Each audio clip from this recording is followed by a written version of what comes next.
Eu converso agora com o Dr. Caio Henrique, ele é cardiologista pela Sociedade Brasileira de Cardiologia, também pelo Instituto Dante Pazanese. Ele é cardiologista pela Sociedade Brasileira de Cardiologia, tem um currículo vasto aí na área e conversa hoje aqui com o consultório CBN. Dr. Caio, boa tarde. Boa tarde, Pétria. Me conta primeiro, vamos contextualizar para os nossos ouvintes, o que que é o tal do chip da beleza, doutor? Tudo bem. Primeira coisa, muito obrigado pelo convite. É uma honra aqui estar participando desse programa.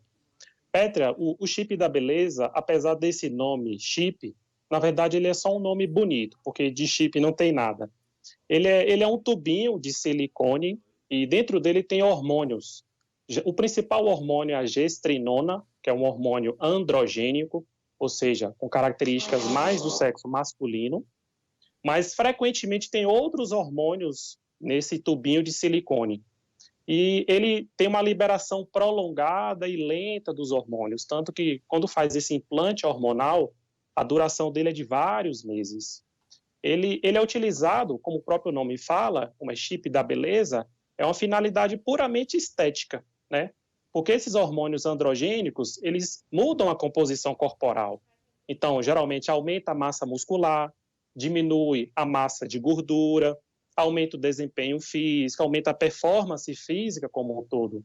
Então, é basicamente o uso de hormônios com a finalidade estética, através desse implante hormonal. E antes da gente entrar nas consequências desse uso, é muito interessante, eu queria saber até a sua avaliação nesse sentido. Eu faço uma pensata muito profunda, né?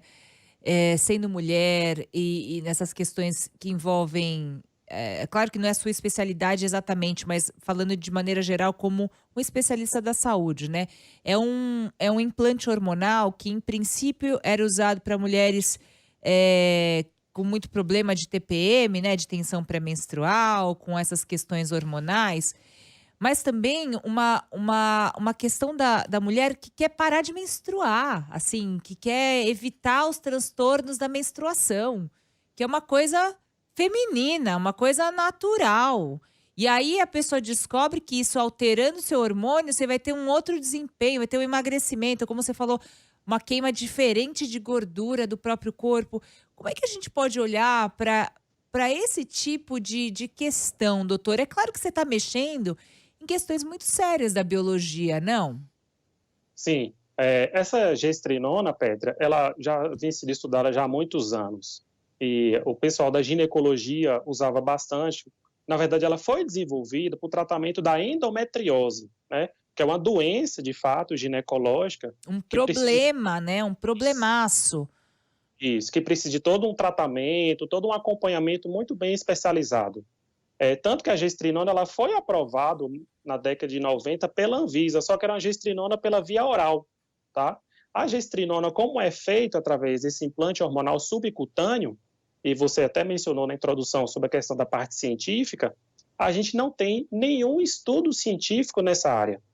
Todo medicamento, quando ele precisa entrar em circulação, a gente precisa fazer testes clínicos e testes rigorosos, né? Que são os estudos de fase 1, os estudos de fase 2, os estudos de fase 3, que a gente vai ver a eficácia do medicamento, mas principalmente a segurança do medicamento. A gente tem que ter essa segurança antes de liberar um medicamento no mercado. A gente viu isso muito na época da vacina, da Coronavac, que todo mundo ficou, né, citando ali a questão dos estudos, como é que estava o andamento. Então, nessa época, a gente ficou mais a par disso. E esses implantes hormonais, eles não têm estudos clínicos para mostrar nem eficácia nem segurança. Para Na outras maioria das questões, vezes, né, para outras questões que não essa que ele tenha sido usado como uma doença, como a endometriose, doutor. sim. Na verdade, você não encontra, se você chegar numa farmácia hoje tradicional, você não encontra chip da beleza. Então, são farmácias de manipulação que fazem, então não é nada validado, não é nada padronizado, não tem bula, né? É um remédio sem bula. E a quantidade de hormônio preocupa, porque muitas vezes são doses altas de hormônios, que a gente chama de doses suprafisiológicas, e isso que gera a preocupação, né, dessas doses elevadas de hormônios e possíveis efeitos colaterais. Fala um pouquinho para mim a respeito desses efeitos colaterais, sendo cardiologista, né, e também, essa relação. É claro que se você tem algum problema relacionado ao coração, né, você vai ter um problema sistêmico, é um problema no corpo inteiro. Então me fala um pouco disso, quais são essas questões importantes das pessoas saberem quando tomam algum tipo de remédio nesse sentido, né? Perfeito. Dos implantes hormonais, como eles não têm estudos, né, então a gente não tem essa informação proveniente de estudos clínicos. Mas a gente tem informação de outros androgênios que já são utilizados há muito tempo, né, há vários anos. Então, o que, que pode acontecer? Então, primeiramente, fora do sistema cardiovascular, né, a mulher pode ficar com a pele oleosa, acne, queda de cabelo, mudança do timbre da voz, que pode ser irreversível, né, a mulher ficar com aquela voz mais grossa. Mas principalmente os efeitos cardiovasculares, eles podem ser preocupantes, Pétria.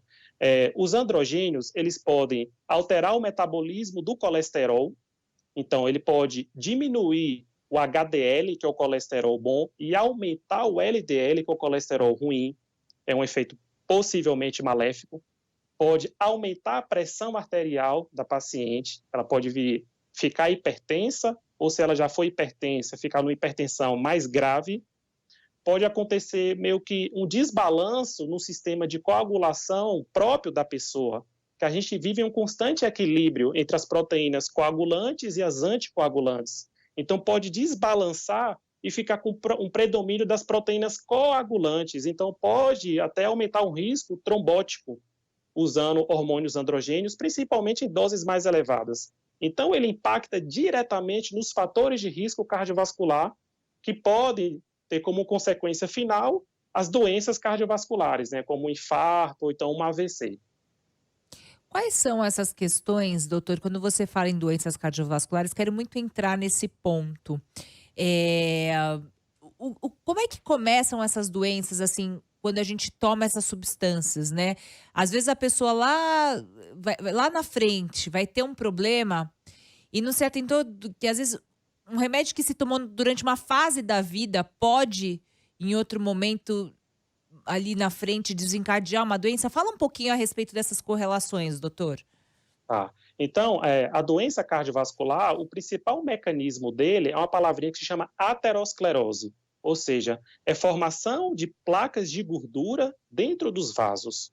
E essa aterosclerose já tem estudos que mostram que ela começa na infância e adolescência com hábitos de vida inadequados, né? Então, alimentação desregulada, sedentarismo, obesidade.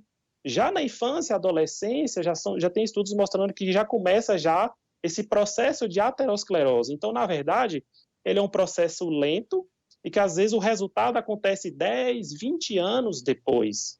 Então, não somente para os fatores de risco, então, os clássicos, né, que é hipertensão, diabetes, o colesterol alto, obesidade, sedentarismo, tabagismo e também, às vezes, um histórico familiar. Às vezes, o paciente ele já tem um parente de primeiro grau que já teve uma doença cardiovascular. Esses fatores de risco, ou então medicações que pioram ainda mais esses fatores de risco a longo prazo, então, ao longo de 10, 15, 20 anos, pode sim desenvolver doença cardiovascular. Então, realmente é um processo lento e que, às vezes, a pessoa tem até o resultado estético imediato, mas ela pode, né, possivelmente, pagar um preço lá no futuro, daqui 10, 15 anos. Esse é o grande meio, esse é o grande receio. Quando você fala de aterosclerose, doutor, é possível monitorar, desde cedo a saúde vascular? Por exemplo, é possível você fazer exames, sei lá, 25, 30 anos, em que você já comece a monitorar o teu sistema vascular nesse sentido de prevenção de doenças? Isso existe? Isso, a prevenção cardiovascular, ela existe, tá? Eu vou falar como que a gente faz, mas do ponto de vista de monitorar especificamente placas de gordura, não tem tanta recomendação para ser feito na população geral como um todo. Tá. Então, como que a gente previne? É basicamente com hábitos de vida adequados, então, exercício físico, alimentação saudável, manutenção do peso e, idealmente, Pétria, fazer uma consulta anual, né? Que é como se fosse aquela consulta basicamente de rotina, uma vez por ano, para identificar se tem algum fator de risco que a pessoa não saiba, porque na maioria desses fatores de risco, Pétria, eles são assintomáticos, ou seja, eles não dão É. sintomas. Então, às vezes a pessoa chega no consultório ela está hipertensa, ou está com colesterol alto, está acima do peso. Então, fazendo um acompanhamento médico, pelo menos uma vez por ano, para checar, né, do ponto de vista sua pressão, faz exames laboratoriais para ver o perfil lipídico, para ver glicemia, e aí a gente consegue fazer, de fato, uma prevenção cardiovascular. O uso de exames, vamos dizer assim, exames mais específicos para ver mesmo a placa de gordura, não tem essa recomendação para a população geral. A gente vai usar mais em casos mais selecionados a necessidade desse tipo de exame. O que é perfil lipídico, doutor? Como que faz isso? O perfil lipídico é o que a gente chama, né, o colesterol total, as frações do colesterol, né, então é o LDL, o HDL, o VLDL e o triglicérides.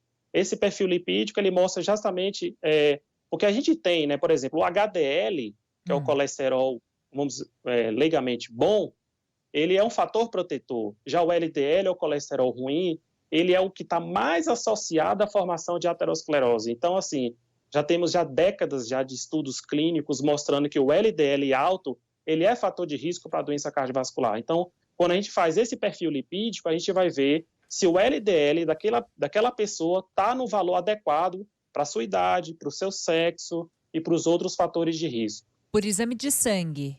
Por exame de sangue, exatamente. Agora me fala uma coisa, é possível que a gente faça eu sei, assim, quando a gente faz acompanhamento nutricional, muitos nutricionistas eles usam, ou nutrólogos, eles usam aqueles exames de bioimpedância que mostram, assim, por exemplo, taxa de gordura até no fígado mostra, né.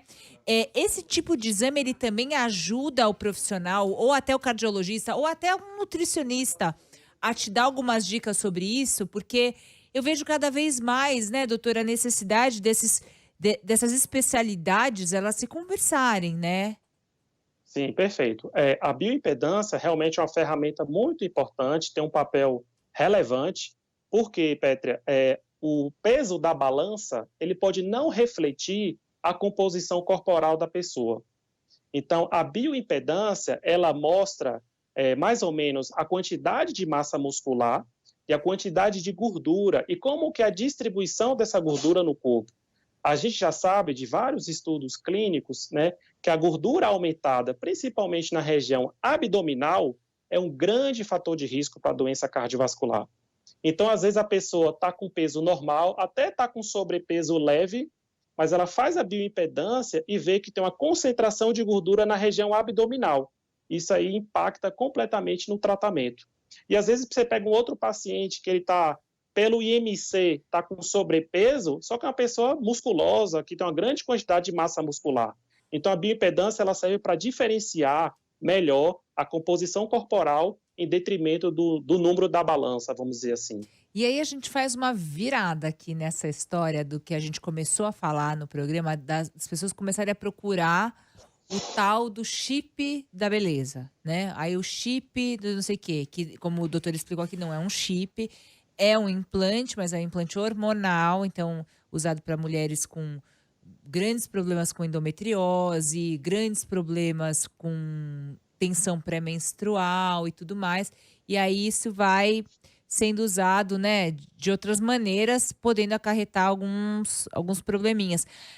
Mas aí você me fala de atividade física, né? Então me fala um pouco disso, assim, qual é a recomendação? A gente vai reconectar aqui, que acho que a gente perdeu o contato do Skype com o doutor, mas a gente vai reconectar. Eu quero saber qual é a quantidade de atividade física ideal para que a gente consiga ter essa qualidade de vida boa, para que a gente consiga ter né, um retorno de saúde que talvez você faz aí uma opção por um chip de beleza, ou por um remédio, ou por alguma coisa, quando na verdade a vida tá te convidando a ir para ação. Aí se você vai e consegue implementar a atividade física na tua vida, quantas vezes isso de fato repercute na tua vida, vai trazer o emagrecimento que você quer, vai trazer a beleza que você quer, vai trazer mais do que isso, a disposição que você precisa. Então, assim, a minha questão é, se a gente busca tanto remediar, por que que a gente não toma responsabilidade e tenta praticar a atividade física que a gente precisa. Então, nessa última pergunta que eu quero fazer para o Dr. Caio Henrique qual é o remédio, a dose do remédio, atividade física que a gente pode e deve ter para a nossa vida, doutor, para ter uma vida saudável, seja para o coração, seja para a gordura abdominal, seja para hipertensão. Qual que é a dose de remédio, atividade física que a gente deve preconizar aqui para os nossos ouvintes, doutor? Perfeito, Pétria. Várias sociedades internacionais, elas recomendam uma dose assim, mínima, vamos dizer, de 30 minutos por dia, né? Então, 30 minutos de exercício físico já é considerado protetor cardiovascular.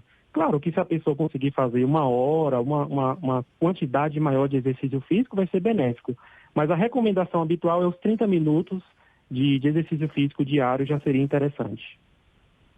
Bom, então se a pessoa... E assim, todos os dias, não tem nenhum descansinho no domingo? Não, pode ter, né? É o chamado segunda a sexta-feira, né? 30 minutos de diários, vai dar mais ou menos 150 minutos. E aí a pessoa, teoricamente, sábado e domingo, se ela não quiser fazer exercício ou fazer uma coisa mais leve, poderia estar livre. Mais fácil, então. Tá aqui Sim, dado o muito recado, ó. 30, e para emagrecer, para substituir o chip de beleza? Talvez 1 hora por dia? Aí já é muita coisa. No processo de emagrecimento, é extremamente importante o exercício físico, mas também o ajuste alimentar, Pedro, é muito importante. Porque às vezes a pessoa faz exercício físico, mas a dieta dela está desregulada, tem excesso de carboidratos, tem excesso de alimentos com alto valor calórico. Então, o ajuste alimentar, às vezes o papel de uma nutricionista é muito importante, que aí, aliado ao exercício físico, você vai ter um melhor resultado na perda de peso. Adorei. Que chip de beleza, nada. Vai pra esteira, vai pra corrida, vai pra escada, eu brinco, né? Vai subir dessa escada, meia horinha, dá. Doutor Caio Henrique, cardiologista e arritmologista pela Sociedade Brasileira de Cardiologia, também cardiologista pelo Instituto Dante Pazanese, da Sociedade Brasileira de Cardiologia, tem aí um vasto currículo nessa área, contando pra gente sobre qual é o remédio que a gente tem que tomar para ter beleza, para ter saúde, para ter uma boa saúde do coração. Doutor, muito obrigada pela conversa e até uma próxima. Eu que agradeço. Boa tarde.